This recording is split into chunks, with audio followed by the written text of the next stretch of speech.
we get this show started? I'm a recovered alcoholic. My name's Tony, and welcome everybody to Keystone Big Book Study Workshop with the program Recovery Thursday night Zoom.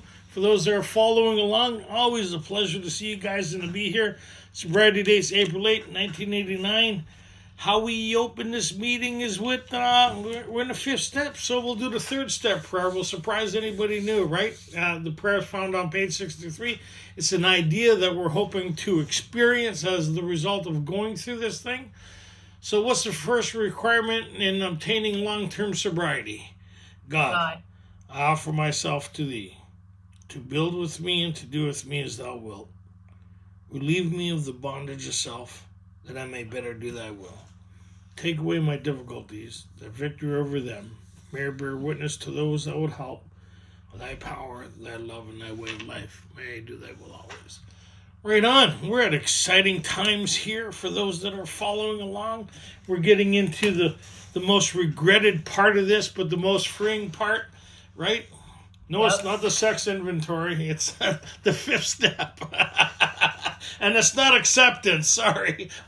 We have to be a little more grounded in this thing. So it's pretty remarkable that hopefully, if we've carefully followed instructions, we're starting to get some relief of these things that have been blocking us off, the things that have defeated us. And we're starting to get a good indication what they are. A lot of people stick with the generic kind of selfish and consider they're derivatives of what the problem is. It's like having a toothache, right? The pain is not the problem. It's what's causing the pain, right? So it's like the selfish and consider dishonesty, self-seeking. That's an indicator that there's something else going on, right? And we kind of got a good grasp of that. We talked about in great detail. We went through the four-step process, and if you're willing to go through this, there's a couple things that are happening. One, you start seeing the nature of your malfunction. Right? You're starting to see what everybody else already knows, right? So it's kind of surprising. It's like, oh, now I see why everybody had a problem with me, right? And I see why I have a problem with me. And you see why we weren't able to shake that, right? So when we look at the common manifestations, and then we seen it was like, so we can't treat alcoholism, but we have a treatment for it. So we need to get access to this power. So how do we see how this power kind of experience it? We apply it to the human condition.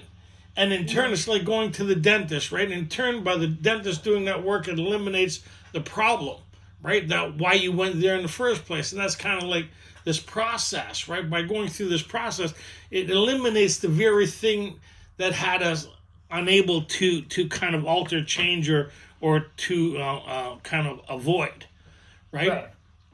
So we started learning some prayers. We started learning some application. The first part of it was mastering resentments, which is cool, right? Not living with them.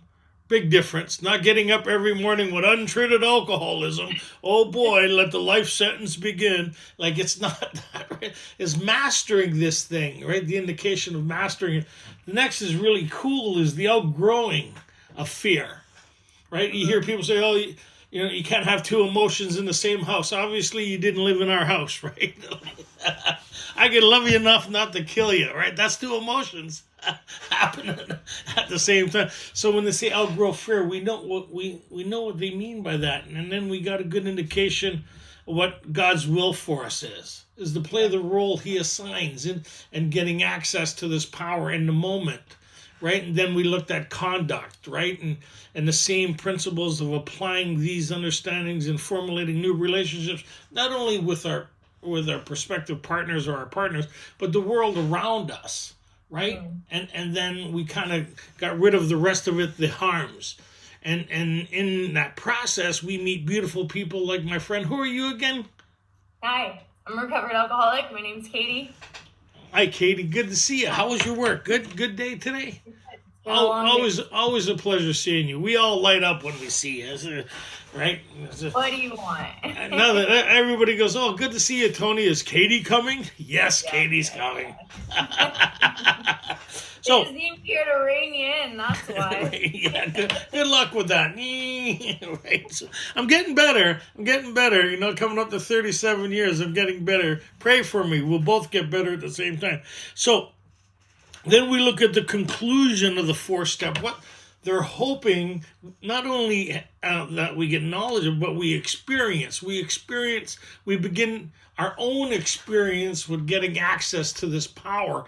And we see the summary of step 3 starting to come to pass. The removal of our difficulties, right? The bondage of self, right? And it's kind of like our rudder's still not working right. I don't know if you ever seen a car with a broken steering column. It doesn't go too well. It goes all, and that's like us, right? We end up in the ditch.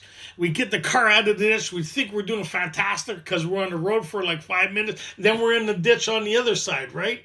Then it's kind of like one ditch through and the same like a boat with a broken rudder. Like it looks like it's doing good, but it's all over the place, right? And that's kind of like us. So now what we're finding out is we're being directed a bit, like pulled. When you pull a car or you pull a boat, it goes straight. Even though it has a broken rudder or broken steering column, it's able to move forward. And that's where we're kind of at now. We got this momentum of moving forward by seeking this power, having our own experience with it. And the conclusion of the 4-step, which is the basis of step 11, page 71, why don't we start? We hope. Who's the we? Those who put this together. They're still talking, is somewhere along the line, it changes.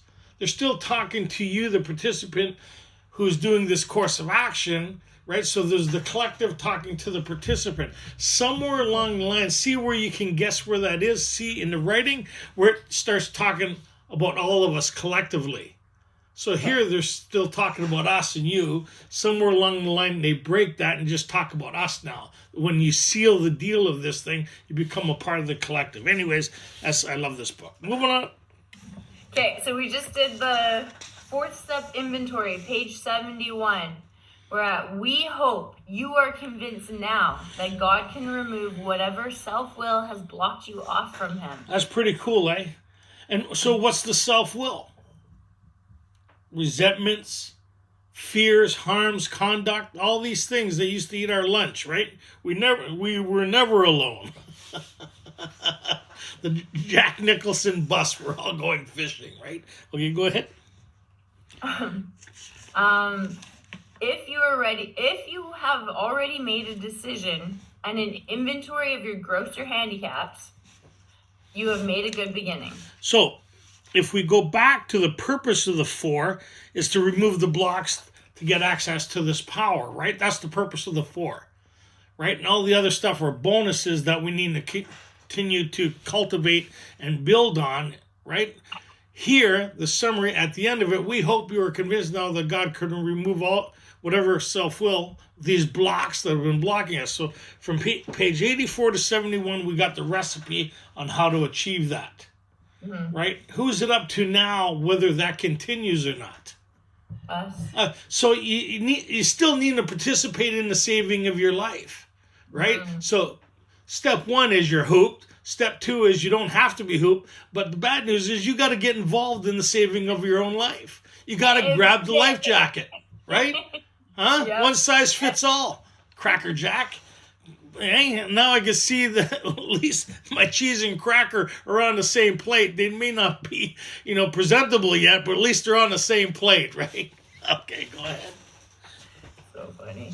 That being so, you have swallowed and digested some big chunks of truth about yourself. And that's more than being an asshole, right? It's seeing why you're like that. Swallowed some big chunks of truth about yourself is like, man, maybe I'm not as nice of a person as I thought I was. Maybe I'm not so giving and loving and understanding. Maybe I'm not the nicest person to be around. Maybe I'm thinking about me more than other people. Maybe it isn't all those other people after all, What a revelation that is. To go from a place where sure other people are more to blame for our situation, right? Because if I have a problem, there must be a reason for the problem. You must be the reason I have a problem, right? That's how we used to think, right? Now it's kind of like, oh my God, I have a problem and I'm the reason. And all you other people are just collateral damage. Give me a second. That's kind of like, that's humbling, right? That's kind of like, damn. And once you know, you can never not know. Now you know. Yeah. My sponsor used to say, you know what bothered you the most about the four? When you were presented of being an a-hole? What bothered you the most is now you know other people know. That's what bothers. If you just know, it's one thing. But when you realize everybody knows now, you're the last one to know, it's kind of like, damn. So, what I like about the book so far. So, if we, it just came up in my meditation. So, if you go back here to page 44, this book is pretty amazing. So, it tells us the purpose of everything we've done so far in the first paragraph. So from the introduction of the opening of the book, of the story, from the title page to here, it tells us what the purpose of all that information was. And what was that? In the preceding chapters, you have learned something of alcoholism. We hope we have made clear the distinction between the alcoholic and the non-alcoholic. Awesome. So from here forward, it talks about the human condition, right? And our dilemma is lack of power. We got to get access to power. That's it. Unless we get access to this power, we're pretty much hooped, because we're delusional in such a state that we believe we have something that we haven't obtained, but we believe we have it, and then it takes relapse. Like, I don't know if anybody does meetings here, but the most common thing everybody has in common who relapses is they thought they had a way that was working till it stopped working. Mm-hmm. Every single one of them. And it was their program, their ideas.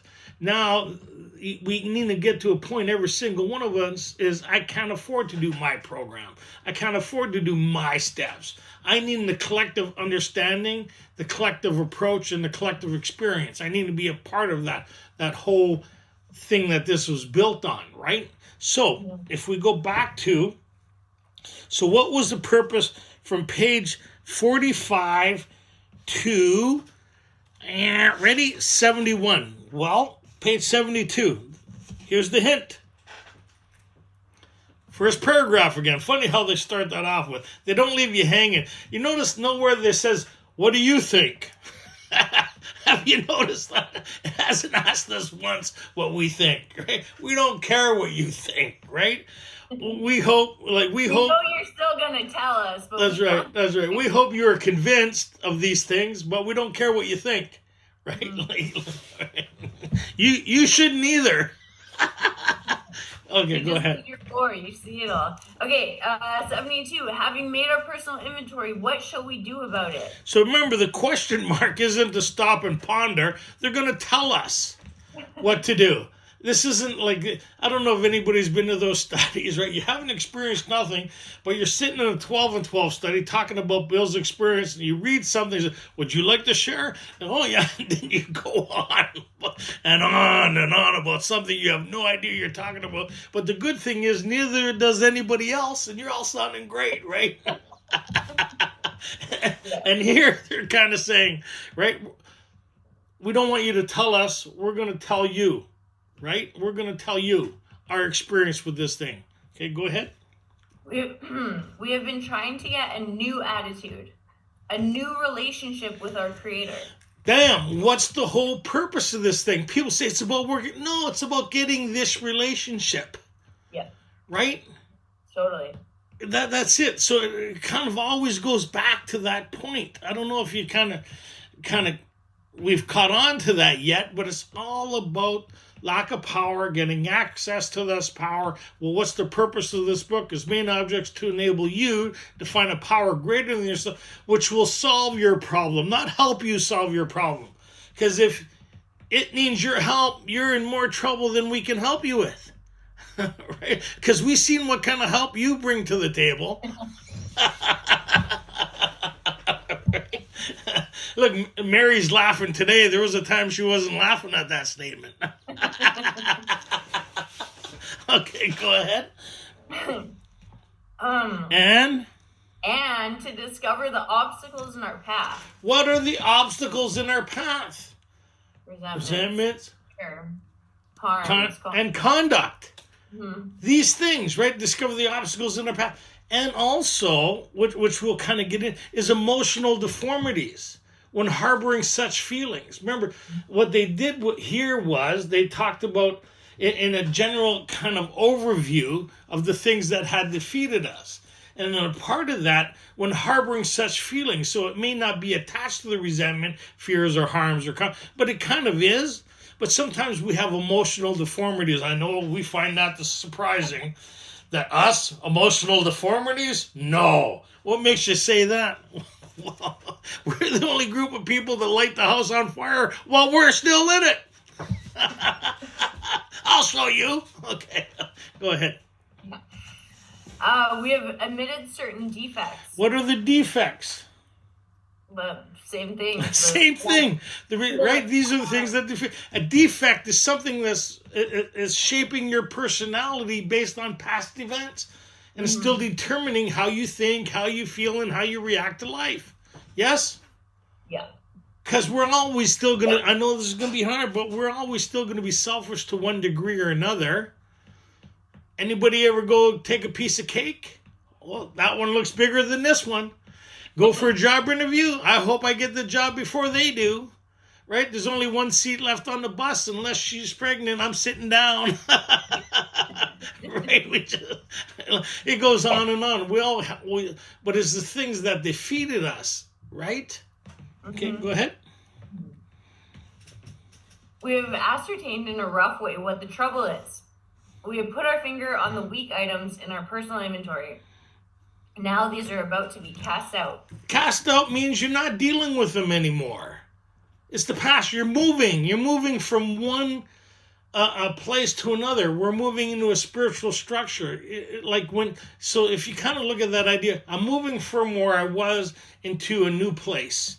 But I still want to bring some of the old furniture, but it's infested. It don't smell too good. It's like you need to leave it behind.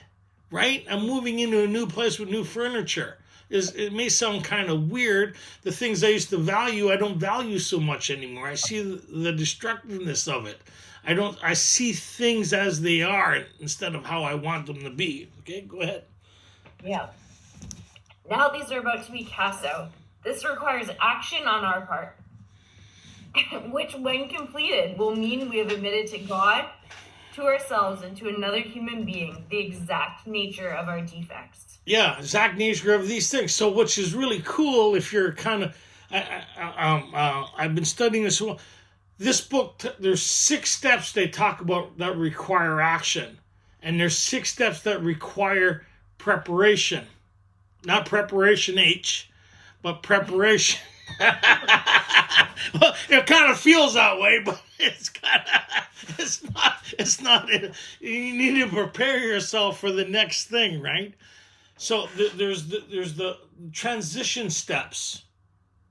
Every action step will say action, and every transition step will talk about an overview of preparing, right? So it's really interesting, and I find it really okay. Go ahead. Very interesting. This brings us to the 5th step in the program of recovery mentioned in the preceding chapter. This is perhaps difficult, especially when discussing our defects with another person. Oh, yeah. Yeah. How many people remember the second meeting? They're looking on the wall thinking, I'm not telling people anything.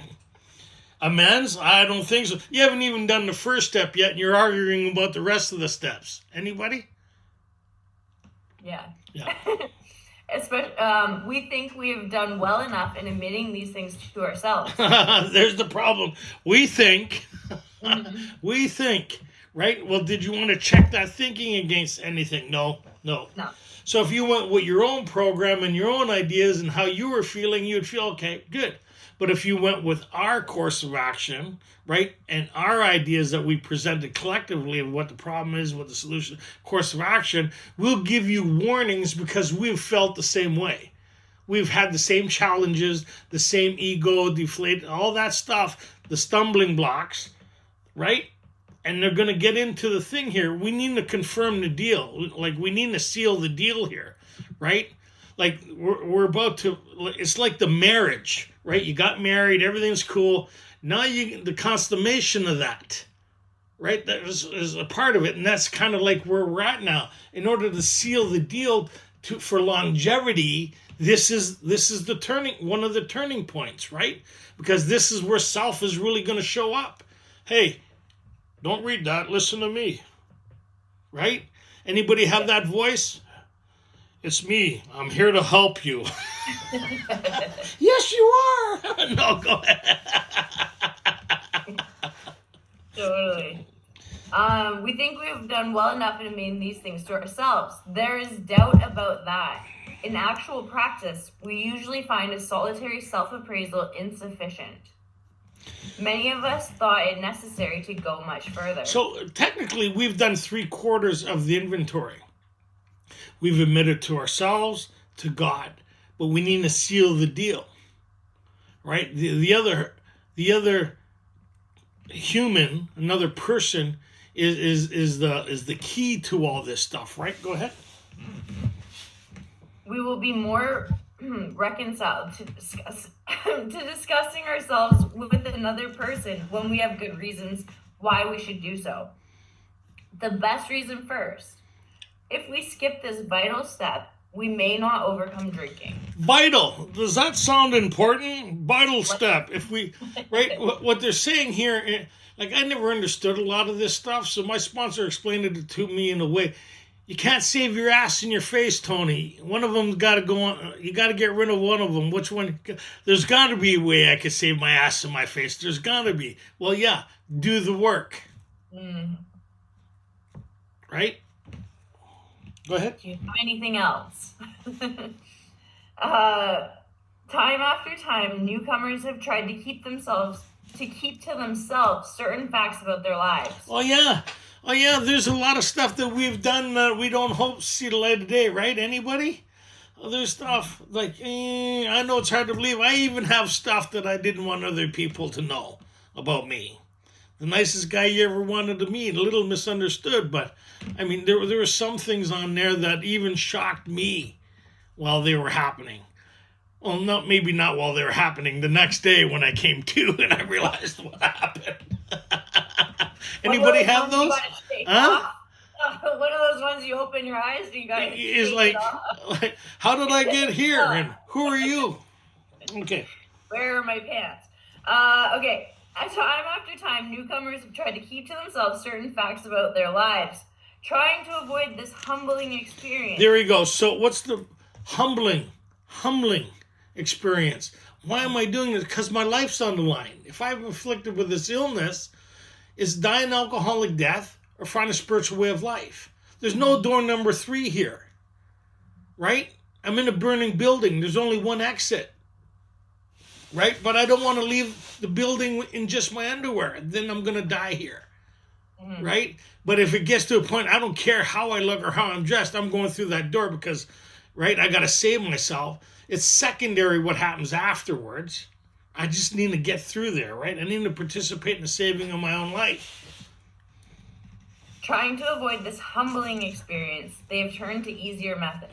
Yeah, and easier method. So sometimes we confuse confession with doing a 5th step, and it's different because this is still a part of fact-finding, fact-facing process. We need that element because a lot of times you can feel good about telling somebody about your life, but it's just a confession. You never learn nothing. Nothing really changes from it. You get relief from it, but you're still the same person you were before and after.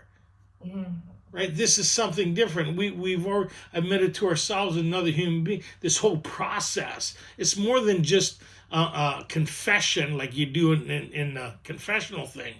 It's a whole process of the blocks, the things that have defeated us, the common manifestations, all this stuff that I'm going to bring to another human being, not just the act of what I did. Right? I stole this thing. Okay, you feel better? Yes. Well, the truth is, who did you steal it from? Who was affected, right? What did you do? Like, you're grabbing your inheritance now. not later, right? Like stuff like that, right? That stuff that, man, oh man. Okay, go ahead. Almost invariably, they got drunk. Having persevered with the rest of the program, they wondered why they fell. So why? It's not so much the act. It's the harboring of those emotions, the feeling, the guilt, the shame, the harboring of those emotions, right? Mm-hmm. That they talked about in the 4th step. It's the energy tied to all that stuff that we're still carrying. Admitting it's there and being free of it's 2 different things. Right? When harboring such feelings, we shut ourselves off from the sunlight of the spirit. You ever notice you could think about something before you did, and sometimes even after, you could think about something you did a long time ago and still feel some embarrassment about it? It tightens your chest up. And that's just one thing. And then we have all that other stuff that lies dormant, that's just lying there. So I want to be free of that, right? Like I no longer want to be prisoner and me holding the keys, the jailer and the prisoner. I realize I'm both, right? Mm-hmm. That these things, these emotions, oh my God. Anyways, it brings back memories, but I'm not there anymore. Like I'm free from that. What a gift. Go ahead. Totally. We think the reason is they never completed their house cleaning. Right, there we go. They never completed their house, and a part of the house cleaning is this.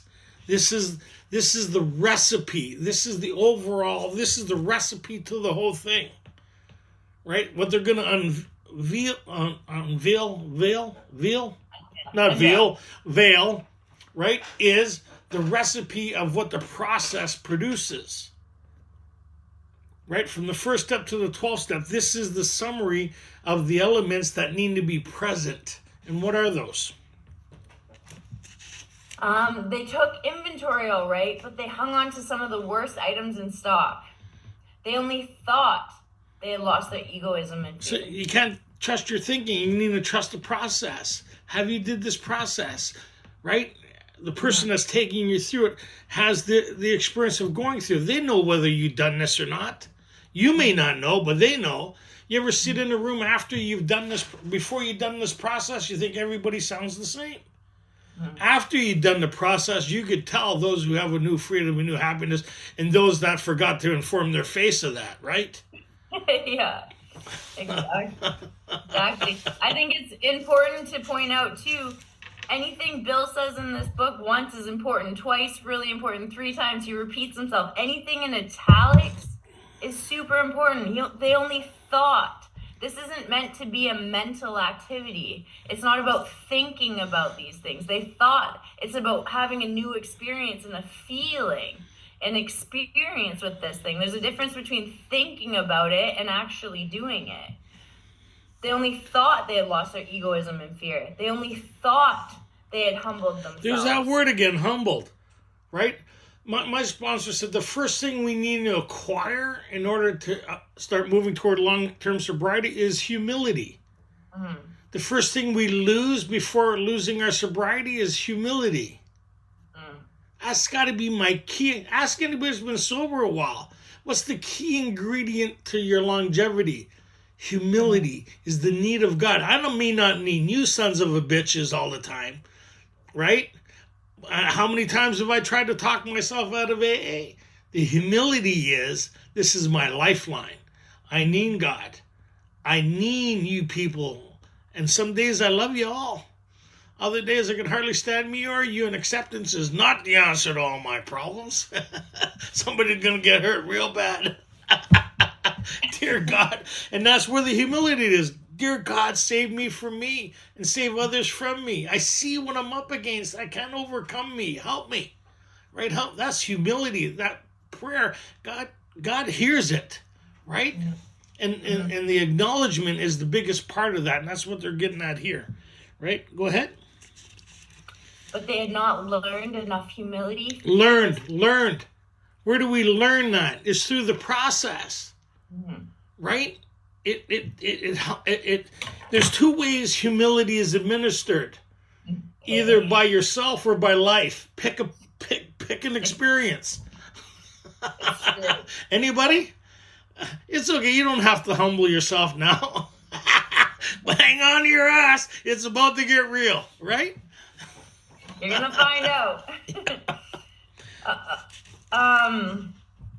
Sorry, they had not learned enough humility, fearlessness, and honesty in the sense we find it necessary until they told someone else all their life story. And so if you look at the example they give on page 65, it's abbreviation, but when you read that, it brings you the whole life story around it. So when I did my life story, I was able to tie in all those resentment, fears, harms. I was able to do a lineage from the time I carried my first resentment, fear, and then how it unfolded through my life and how my life continued to disintegrate through my involvement, right? My inability to change it, alter it. And then alcoholism totally diminishing my hopes, dreams, and anybody? Mm-hmm. Now you're really baffled. But here we're participating in a new story, which is pretty awesome. Okay, more than most people, the alcoholic leads a double life. He is very much the actor. To the outer world, he presents his stage character. This is the one he likes his fellows to see. He wants to enjoy a certain reputation, but knows in his heart he doesn't deserve it. I always think about that time I was 18. I got a job at Douglas Aircraft, and I was going back for a family reunion. And when I went in, I wanted to present myself in such a way to my family and everybody around me, but I presented what I wanted them to see about me. Not exactly who I was. Who I was and what I was presenting was in conflict with each other. I don't know if nobody else here has probably had that problem, right? But if my family was to see exactly how I was, they would see it wasn't what I was presenting in that day or 2 days of best behavior, right? And then halfway through the night, get drunk enough to start hitting on my cousin, right? So, I mean, just kind of ruin the whole thing. Go ahead. I'm the only one here with that too, right? Okay, go ahead. The inconsistency is made worse by the things he does on his sprees. Yeah. Coming to his senses, he is revolted at certain episodes he vaguely remembers. Anybody? Yes. Oh my God. These memories are a nightmare. He trembles to think someone might have observed him. As fast as he can, he pushes these memories far inside himself. He hopes they will never see the light of day. So which is cool. When they use that kind of like visual push down deep inside is all that energy, shame, guilt, and remorse is attached to it. And when you open that room with that experience in it, all that stuff pours out of it. And what we do is try to close the door on it again instead of emptying that room. So I kind of looked at this thing was like I lived in a certain place, but there was a like a tower, and as I went down the stairs, the stairs got more darker, and I started having that water film on it with the moss and stuff. And some of the rooms had the dungeon kind of view hole, but there was no light inside. And when I opened that door, it had all the pain and agony and all the memories attached to it. The steps are like going in that room once and lighting a candle, right? And then moving on to the next room. And pretty soon, all those rooms is illuminated now, right? That whatever was in there is no longer in there. And as I go by those rooms today, what used to be in those rooms isn't there anymore. It's now illuminated. It's a different experience when I think of that and I see how my experience can benefit others. There's no attachment to it anymore. And I'm not crippled by it. I'm not reliving it. It's not crippling me internally, tightening my chest with embarrassment and anguish.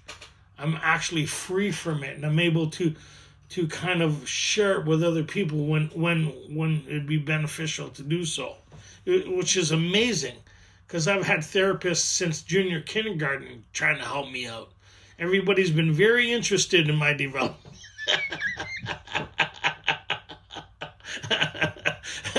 I have a lot of people used to look at me with their glasses on the top of their nose. Look at the file. Look at me. Look at the file. Look at me. Well then, yeah, not so much. Anyways, go ahead. Psychologists are inclined to agree. Funny segue. Okay, psychologist. We have a fine specimen here before us today. Okay, go ahead. We've spent thousands of dollars for examinations. We know but few instances where we have given these doctors a fair break. We have seldom told them the whole truth, nor have we followed their advice. Why? Because we don't even know the truth. What am I going to tell you the truth about? I was standing there minding my own business. Then I came to somewhere else minding somebody else's business. I don't know what happened. How did you get from here to there? I'm a time traveler. I don't know what happened. Drink a bit of tequila. I do travel. I don't... Okay, go ahead. Unwilling to be honest with these sympathetic men, we were honest with no one else. Small wonder why many in the medical profession have a low opinion of alcoholics and their chance of recovery. We must be entirely honest with someone if we expect to live long or happy in this world. Rightly and naturally, we think well before we choose the person or persons with whom we take this intimate and confidential Yeah, we don't do it from the podium. Yeah. Right? We pick one person, a closed-mouth friend. If this person's talking about everybody else's four-step, guess whose else's four-step they'll be talking about? Find a closed-mouth friend, right? Mm-hmm. And then you could read through this, and it has a lot of really good pointers. But on the next page, they talk about here, notwithstanding, page 74. Oh. Last paragraph. Okay, last paragraph. Notwithstanding the great necessity for discussing ourselves with someone, it may be one is so situated that there is no suitable person available. If that is so, this step may be postponed. Only, however, if we hold ourselves in complete readiness to go through with it at the first opportunity. We say this because we are very anxious that we talk to the right person. It is important that he be able to keep a confidence that he fully understand and approve what we are driving at. See, that's it. Understand and approve. So we're explaining to them what we're doing. It's very important here because there's a lot of different people out there who are recovery-based who will change our approach. Right? We know what we're doing and why we're doing it. And so, go ahead. But we must not use this as a mere excuse to postpone. When we decide who is to hear our story, we waste no time. We have written an inventory and are prepared for a long talk. We explain to our partner that what we are about to do and why we have to do it. He should realize that we are engaged upon a life and death errand. Most people approached in this way will be glad to help. So we'll not change our plan. Right? We explain to them what we need to do and why we need to do it. What we're looking for is not somebody to diagnose us and to add to our fifth step with this or that. We're not psychologists. A lot of people think they're a psychologist. Well, you got this issue, that issue. You're in a transition from what you used to be like into a new kind of experience. 90% of that stuff should be gone. You're not carrying it forward to work on. I need to be free of it. I need to get rid of it, right? And the residual that stays on will go into my 6, right? The personality flaws that I continue to carry will go into my 6 and 11. But this is not stuff for me to talk to my spouse. Well, you need to work on this. Or you deal with abandonment issues, the child within. It's not that. It's about my relationship with a power greater than myself. That's the focus and the humility of going through this. And the greatest asset that we have in finding somebody is prayer. Remember, we're now in the role to play the role he assigns, right? Trusting and relying on God. Well, if I'm trusting and relying on God, you know, I need to do my 5th step. Can you direct me to somebody, or could you put somebody in my path? Hopefully somebody I'll never have to see again would be nice. So it's the humility of doing it. It's not, oh boy, you got lots of shit to work on. That's not the point of the 5th. The 5th is the humility, the process, and ego deflation. That's the point of it, right? Too many people nowadays, it's like shit, killing people, right? It's to listen. Keep your mouth shut.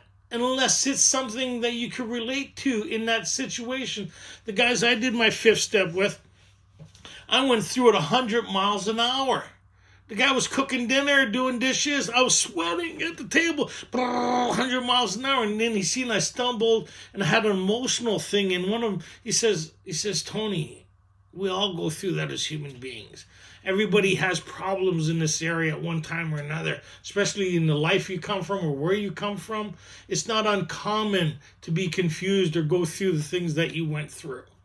Right? It's not about beating yourself up today with the knowledge you acquired today for what you did yesterday. It's about being free of it. And that's all he said to me. And I said, right on. And I kept on going through it. I mean, I bombed through it. Okay, sweating. When we decide who is to hear our story, we waste some time. We have written an inventory or prepared for a long talk. We explained to our partner what we're... Oh, I read that. It's worth reading again. There's a reason for it. We explained to our partner what we're about to do and why we have to do it. Yeah, I'm trying to acquire... I suffer from an illness. I'm trying to acquire this psychic change, a spiritual relationship with something greater than me. And a part of that process is the humility of doing this. I'm uncomfortable. I'm scared. But can you hear this out? I trust you to hear this out. Can you help me go through this? Yeah, you know, most people will be honored by that. Yeah, I can help you with that, right? He should realize that we are engaged upon a life and death errand. Most people approached in this way will be glad to help. They will be honored by our confidence.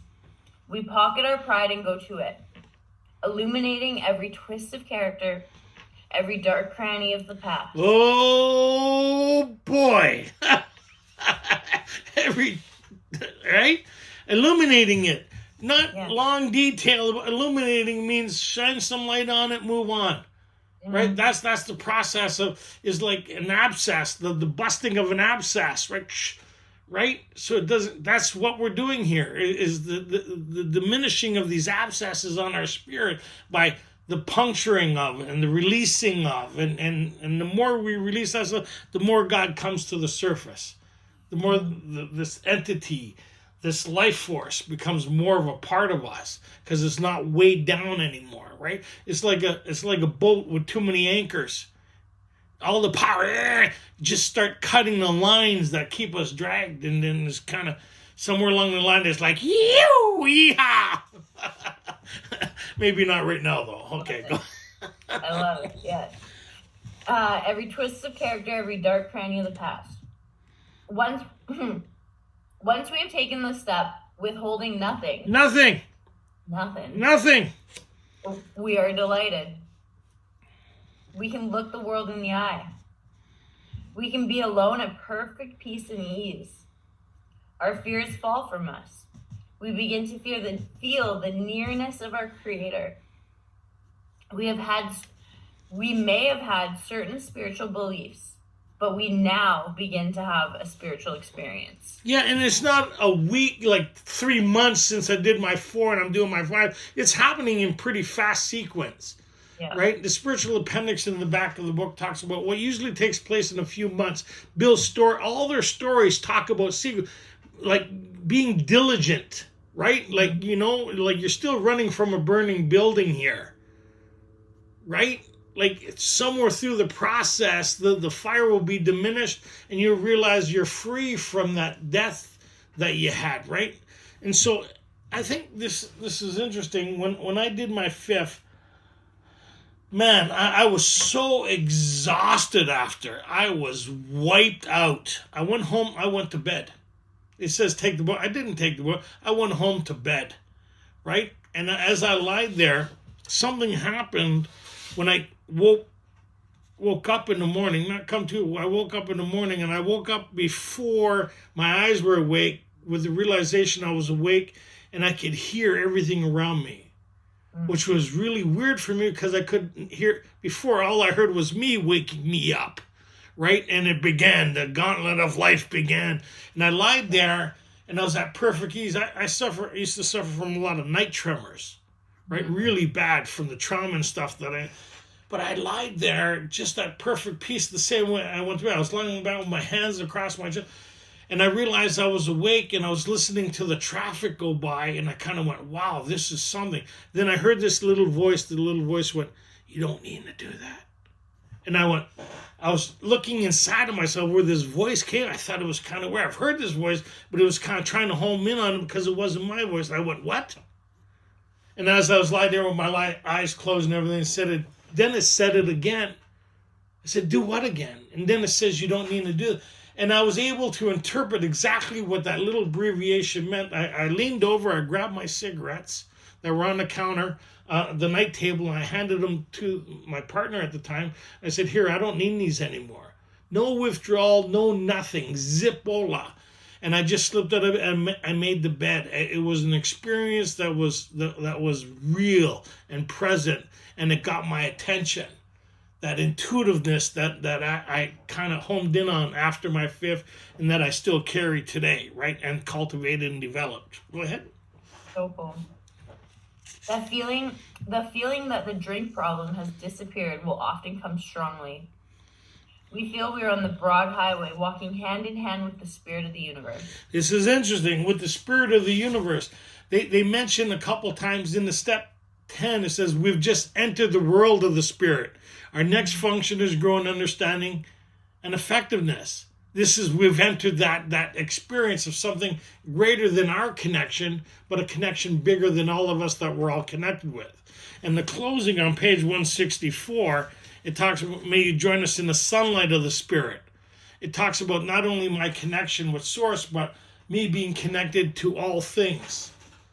Right, the spiritual, and this is my kind of understanding, where they talk about the spiritual structure. I'm functioning within a different energy field. Before it was all instinct-based, fight or flight, conflict-oriented. I was always in anxiety, fear, apprehension, right, and conflict with me and the world around me. All of a sudden, I realized I have a different energy about me, and the energy I walk in is different. And how that explains is you ever walk into a room where people have been fighting? What? You feel the energy when you walk in that room? You know something's up. Then you ever have the energy where there's a kids party, everybody's happy, really jovial is happy, and everybody, a lot of love, you walk in, and you just feel your energy? Mm-hmm. It's like sometimes you ever walk into a meeting and you feel there's something there, solution, like there's something really there. In other meetings, you realize there's ain't nothing there. Mm-hmm. That you need to bring something to, right? And that's it, right? The difference in experiencing of the connection, right? It's pretty wild. I love it. Okay, go ahead. You got something? No, it's great. You're right. Hang on. Returning home, we find a place where we can be quiet for an hour. Think about that. Where we could be quiet for an hour. Quiet. Where's the quiet? In here, right? Yeah. Quiet. I remember this one time, different times in sobriety, where I heard a leaf separate from a tree once. Freaked me right out. Tick. What the hell is that? A leaf separating from a tree. It makes a noise. I thought, wow, that's pretty wild. It was not one of those moments. It was like, well, the realization of something happening around me where you can meditate and be free of the bondage of self and hear everything that's happening around you. Every sound in your house, not be tied to it. Hear the birds, hear things, like it's pretty wild, right? Yeah. Like you can't see wind, but to be able to hear it. And that's kind of like this thing. You can't see it, but you can feel it. And you can't explain it, but you know it's there, right? Totally. Carefully reviewing what we have done, we thank God from the bottom of our heart that we know Him better. Taking this book down from the shelf, we turn to the page which contains the 12 steps. Carefully reading the first 5 proposals, we ask if we have omitted anything. So here we go. So I didn't take the book down from the shelf. I didn't do that. Still sober, so, okay. But you have to put the book on the shelf before you take it down. But don't forget that. Ask if we've omitted anything. This is cool because your conscience will tell you if you left anything out. Mm-hmm. You'll know. And this is the act of humility or defiance. Oh, it's not important. If your conscience brings something to your awareness in this moment, you could just phone and say, hey, I left this out. But nothing, I didn't leave nothing out. I mean, I even talked about the peanut butter experience, right? And I wasn't going to talk about nothing. But I mean... We're not going there tonight. We're not going there, I'm free. No, go ahead. Carefully reading the first 5 proposals, we ask if we have omitted anything, for we are building an arch through which we shall walk a free man aloud. Hey, you know the last time they talked about that was page 62, 63. There's no entirely way of getting rid of self without his aid. Right? And on the bottom of 63...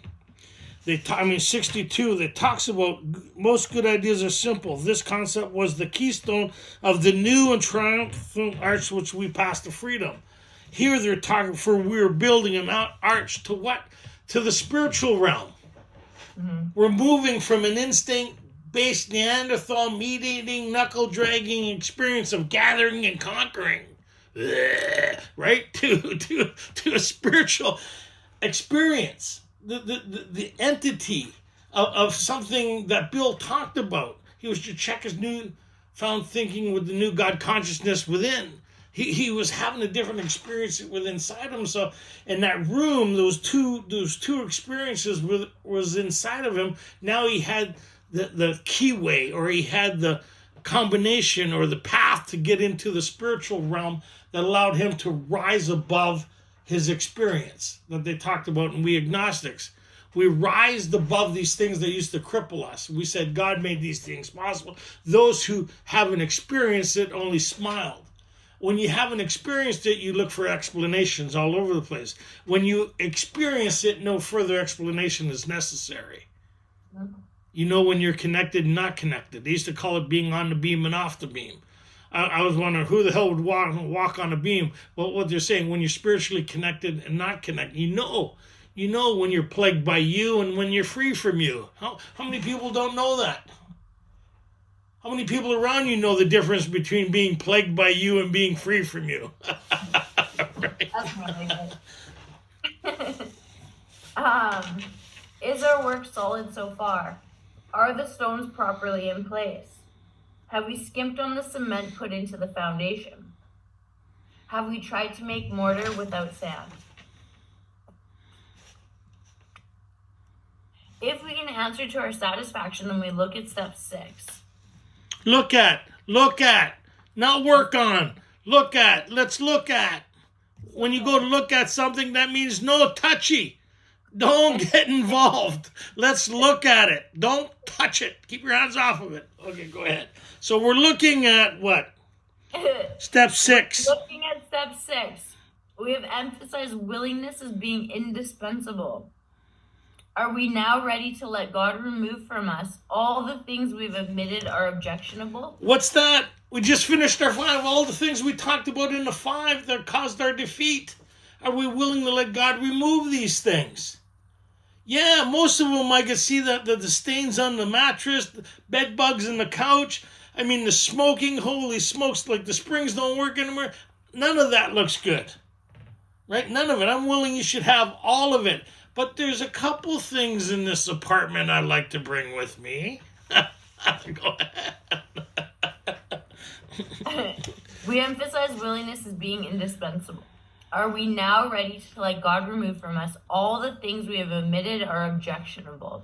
And he now take them all, every one. Every resentment, every fear, every harm, and all my conduct. Some of us say, what an order. And the funny thing is we won't have a full grasp on that until we're back in those situations again. Mm-hmm. Right? I don't know how much stuff I carry till I realize it's getting heavy with the people I surround myself with. I don't know how heavy some of this stuff is until I'm back sitting with my mom again, or my family, or loved ones, or somebody from my past, or I'm going to go make amends to some of these sons of a bitches that I now have a new freedom and happiness and love for. I don't, man, I'm still hanging on to some of this stuff. I'm right? I'm not so willing to be forgiving. Not so willing to let go. Never mind having acceptance around any of this stuff. I still want some people to pay. I'm probably the only one like that here. I know that, right? I need an extra special help. So what does it say? Can you now take them all, everyone? If the biggest word in the book. If. What? If. If we still cling to something we will not let go, we ask God to help us to be willing. So there we go. We're assessing everything from my past as I move forward. What am I bringing with me? Oh, there's some stuff. There's some stuff I'm bringing with me. Maybe I'm doing some stuff that is not all above board, but I don't know any other way of doing stuff. Mm-hmm. Maybe there's some stuff that I'm engaged in that I shouldn't be engaged in, but it gives me some form of weird satisfaction, hope, and aspiration. Maybe I'm still a bit conflict-oriented in some of the things I do. I know I'm the only one here. Maybe there's more that I'm carrying from my old place into my new place that I shouldn't be bringing with me. But I'm kind of attached to it. It's mine. Nobody else is liking it. You just got to get used to the smell. Once you're used to the smell, it's not that bad. And that's it. We get used to the emotion and the smell. We get used to it because it's ours. It just sits there, right? Sits there that we could draw back to. Right? And that's that voice in our head that talks to us in regards to these people, places, and things, these attachments, these old ideas. Right? Oh, all the police. You know how long it took me to not be nervous about police after I sobered up? Once I cleared up my past, then I was no longer. But some of the stuff, you know what I'm saying, sister? I've heard you're 4 or 5. I've talked to you. You know what I'm talking about, right? Yeah, we know. We know, right? Yeah. So, anyways, that was fun. I had more fun than I thought, right? So fun. That was so much fun. Anyways, we have a Q&A after, question and answer, if anybody wants to be involved. Thanks for coming out. It was really fun. Live long and prosperous. May the force be with you. And we'll close out. What's your favorite prayer? We'll close with your prayer. My favorite prayer is the fear prayer, but we're going to close with, let's just close with the serenity prayer. Okay, you lead it off today. That way I know you've prayed twice for sure. God, grant me the serenity to accept the things I cannot change, the courage to change the things I can, and the wisdom to know the difference. Live long and prosperous. We're going to have fun next week.